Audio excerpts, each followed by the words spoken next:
So hey guys, welcome back to my channel. और आज का वीडियो काफ़ी इंपॉर्टेंट होने वाला है क्योंकि आज की इस वीडियो में हम ऐसे टॉपिक को देखने वाले हैं जो 100% पेपर में पूछे ही जाते हैं, चाहे वो कोई भी गवर्नमेंट एग्जाम हो।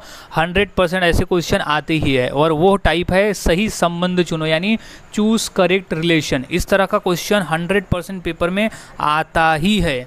सो इसमें दिया हुआ ये होता है, एक वर्ड होता है, उसका रिलेशन पहले से दिया होता है किसी दूसरे शब्द के साथ, और वैसा ही रिलेशन किसी तीसरे का चौथे से देखना होता है जिसकी मौजूदगी ऑलरेडी ऑप्शन में दिया हुआ होता है। सो हमें वही करेक्ट रिलेशन फाइंड आउट करके निकालना होता है। सो मोस्ट इम्पॉर्टेंट है, वीडियो के अंत तक बने रहे और समझ ले कि किस तरह से ऐसे क्वेश्चन को सॉल्व करना होता है, क्योंकि 100% क्वेश्चन सवाल पेपर में पूछे ही जाते हैं।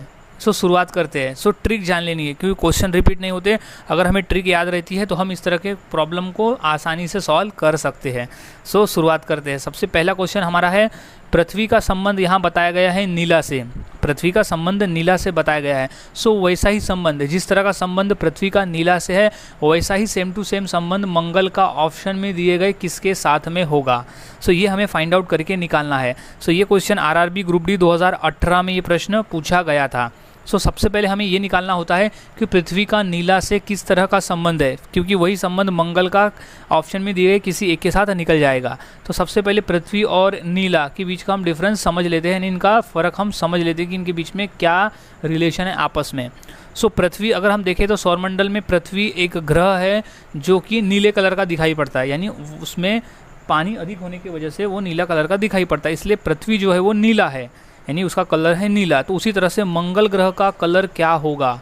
सो मंगल ग्रह को सौरमंडल में लाल ग्रह भी कहा जाता है। सो इसका कलर जो है वो लाल कलर का होता है, हमें लाल कलर का ये दिखाई पड़ता है। तो सही जवाब इसका लाल हो जाएगा। सो इसका ऑप्शन नंबर बी लाल इज़ राइट आंसर। नेक्स्ट, कांच का संबंध पारदर्शी से है। सो सेम टू सेम लकड़ी का संबंध किससे होगा जो ऑप्शन में दिए गए उनमें से। सो सबसे पहले हमें समझ लेना होता है कि कांच का पारदर्शी से किस तरह का संबंध है, फिर वैसा ही संबंध लकड़ी का हम देखेंगे। तो कांच जो है पारदर्शी मतलब होता है ट्रांसपेरेंट, जिसे हम एक पार से उस पार देख सकते हैं, यानी उसके अंदर से होते हुए हम चीज़ों को देख सकते हैं। पारदर्शी का मतलब वही होता है जिसके आर पार हम देख सकते हैं। सो कांच जो है वो पारदर्शी होता है जिसके हम देख सकते हैं आर पार। सो वैसे ही लकड़ी क्या होता है, अपारदर्शी, यानी उससे हम देख नहीं सकते। सो यहाँ अपोजिट क्या आएगा कि लकड़ी का जो है वो अपारदर्शी होता है। सो सही आंसर हो जाएगा ऑप्शन नंबर डी, अपारदर्शी। सो ये राइट आंसर। सो गाइज इस तरह से ही सॉल्व किए जाते हैं ऐसे प्रश्न। पहले दो का रिलेशन जान लेना होता है कि आपस में वो दो का रिलेशन एक्चुअली है क्या। अगर वो रिलेशन हमें पता चल जाता है तो हम आसानी से दिए गए क्वेश्चन का आंसर निकाल लेते हैं। नेक्स्ट क्वेश्चन है, हैंडबॉल का संबंध अगर 7 से है, सो सेम टू सेम संबंध फील्ड हॉकी का किससे होगा।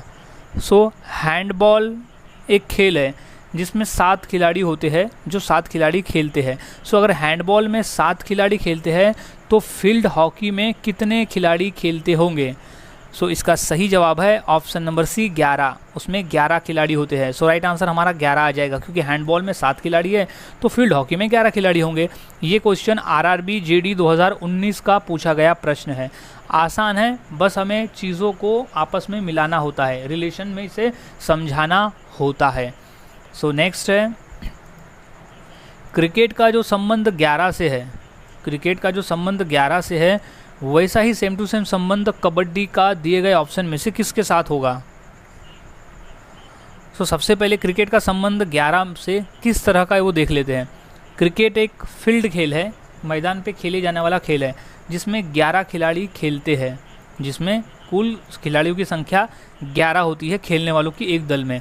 तो वही कबड्डी भी एक खेल है, लेकिन अब उसमें सेम रिलेशन, यहाँ रिलेशन है नंबर ऑफ़ खिलाड़ी खेलने का, तो वही कबड्डी के साथ नंबर ऑफ़ खिलाड़ी खेलने का हो जाएगा। तो कबड्डी के खेल में कितने खिलाड़ी खेलते हैं, 7 खिलाड़ी होते हैं। सो हमारा ऑप्शन क्या है, डी वाला, तो 7 हो जाएगा। सो क्रिकेट में 11 तो कबड्डी में 7 खिलाड़ी। क्वेश्चन आरआरबी एनटीपीसी 2021 का ये प्रश्न पूछा हुआ है। नेक्स्ट क्वेश्चन, लोहा का संबंध Fe से है। लोहा को अगर Fe से है तो वही रिलेशन चांदी का किसके साथ में होगा। क्वेश्चन आरआरबी ग्रुप डी 2018 में ये प्रश्न आया था। सो सबसे पहले लोहा का Fe के साथ किस तरह का संबंध है वो देख लेते हैं। सो ऐसे क्वेश्चन जनरल नॉलेज पे भी बेस होते हैं कि हमें कुछ जनरल नॉलेज भी याद में होने चाहिए पट से, क्योंकि हमें याद में आ जाए कि लोहा का Fe के साथ किस तरह का संबंध है। सो लोहा का Fe के साथ संबंध है एटॉमिक का, यानी इसका संबंध है इसके शॉर्ट फॉर्म से। अगर हम पीरियोडिक टेबल देखें तो लोहा का जो नाम है वो है Fe यानी फेरस, तो उसे Fe से डिनोट किया जाता है पीरियोडिक टेबल में।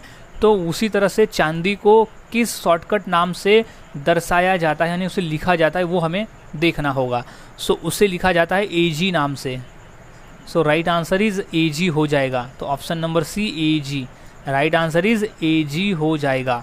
नेक्स्ट, कलाई का जो संबंध घड़ी से है वही संबंध उंगली का किसके साथ में होगा? सेम टू सेम संबंध। कलाई का संबंध जो घड़ी से है उंगली का वही संबंध किसके साथ होगा? तो सबसे पहले हमें समझ लेना होगा कि कलाई का घड़ी से किस तरह का संबंध है। सो कलाई और घड़ी, अब कलाई में घड़ी पहनी जाती है, कलाई में घड़ी पहनी जाती है, ये रिलेशन हमें दिख रहा है। सो वैसे ही उंगली में क्या पहनी जाती है? उंगली में पहनी जाती है अंगूठी, अंगूठी पहनी जाती है। सो राइट आंसर हो जाएगा ऑप्शन नंबर सी अंगूठी। सो राइट आंसर इज अंगूठी। सो कलाई घड़ी है तो उंगली हो जाएगी अंगूठी। सो गाइज इस तरह से इस तरह के प्रॉब्लम को सॉल्व किया जाता है।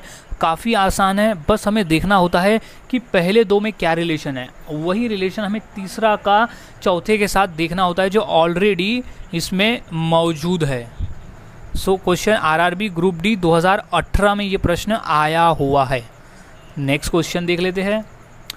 ध्वनि का संबंध कान से है, सो वैसा ही संबंध खुशबू का किसके साथ में होगा? तो सबसे पहले हमें सॉल्व करना है तो ध्वनि का कान के साथ किस तरह का संबंध है, सबसे पहले हमें वो जानना होगा, तभी हमारा प्रश्नों का उत्तर निकल जाएगा। खुशबू का संबंध किसके साथ में है? सो ध्वनि और कान में क्या रिलेशन है? कान से हम ध्वनि सुनते हैं यानी आवाज़ को सुनते हैं, तो अगर कान से हम ध्वनि को सुनते हैं तो खुशबू हम कौन से अंग के से रिलेटेड होगा? क्वेश्चन आरआरबी ग्रुप डी में ये प्रश्न आया है।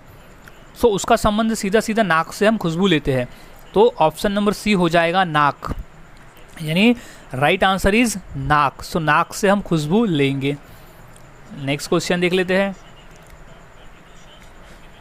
हॉकी का जो संबंध मैदान से है, बैडमिंटन का वैसा ही संबंध किसके साथ में है? तो सबसे पहले हमें सॉल्व करना है तो हॉकी का मैदान के साथ किस तरह का संबंध है वो देखना होगा, तभी हम बैडमिंटन का संबंध किससे होगा ऑप्शन में से ये हम जान सकते हैं। सो हॉकी का मैदान के साथ संबंध ऐसे है कि हॉकी एक खेल है जो कि मैदान में खेला जाता है। हॉकी जहाँ खेला जाता है उसे मैदान कहते हैं, तो वैसे ही बैडमिंटन जहाँ खेला जाता है उसे क्या कहेंगे? तो बैडमिंटन जहाँ खेला जाता है उसे कहते हैं कोर्ट। तो राइट आंसर इसका हो जाएगा ऑप्शन नंबर सी कोर्ट। सो हॉकी का मैदान है, सो बैडमिंटन का हो जाएगा कोर्ट। नेक्स्ट,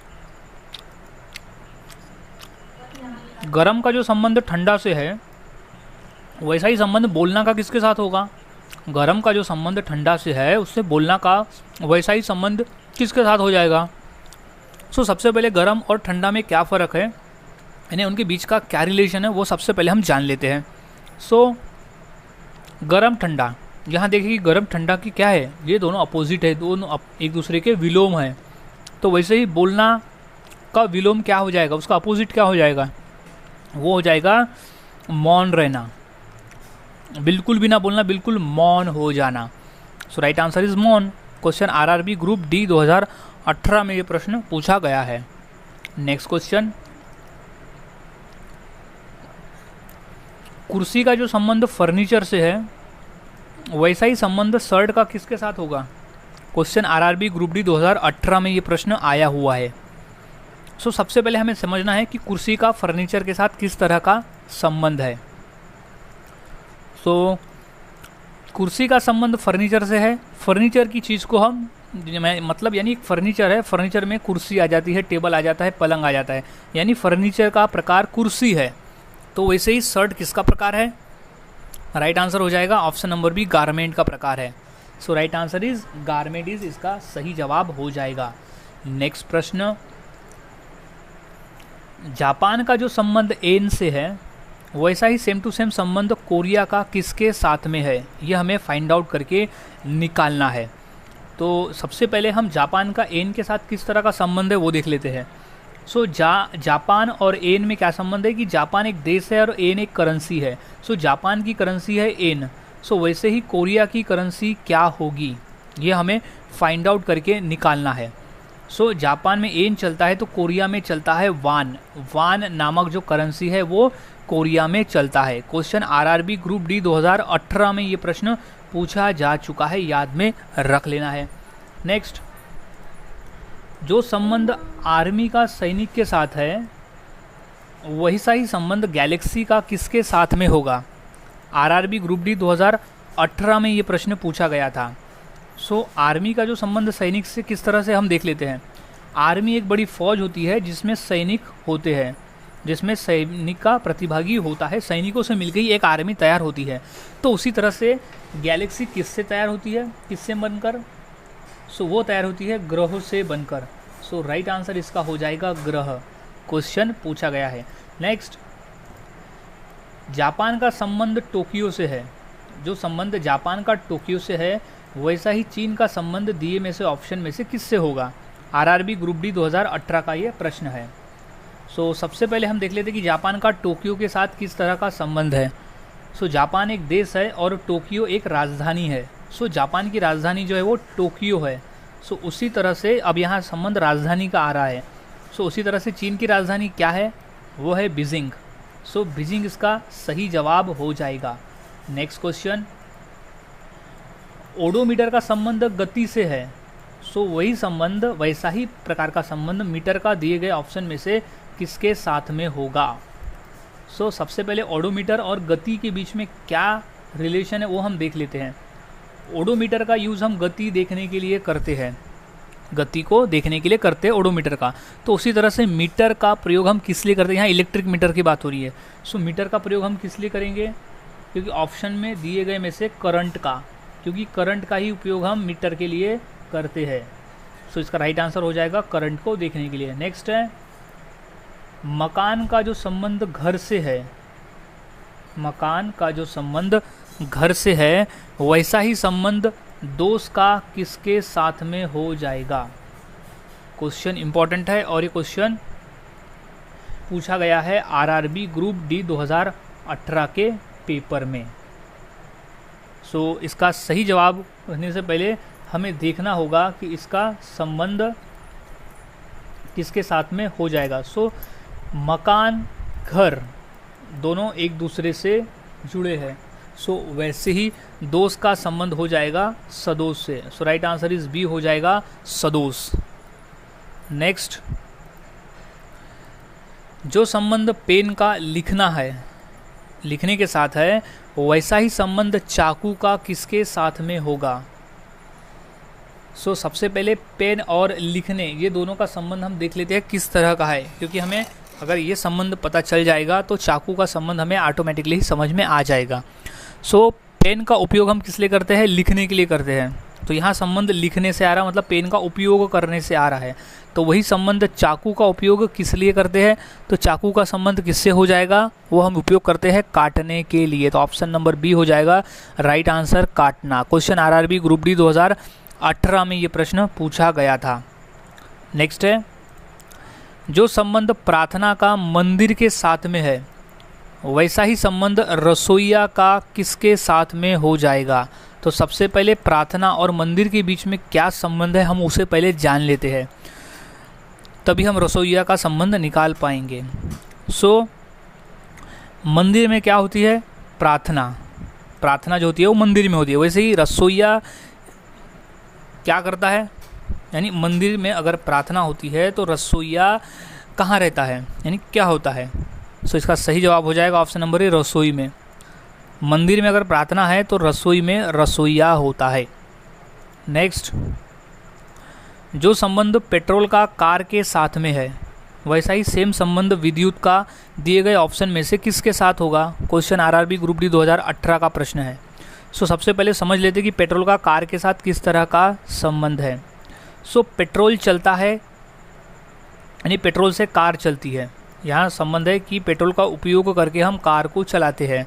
सो वैसे ही विद्युत का उपयोग करके हम ऑप्शन में से किसको चलाते हैं? सो वो चलाएंगे हम ऑप्शन नंबर डी, बल्ब को। ऑप्शन नंबर डी, हम बल्ब को चलाएंगे। तो राइट आंसर इसका हो जाएगा बल्ब। सो गाइज इस तरह से प्रॉब्लम को सॉल्व किया जाता है।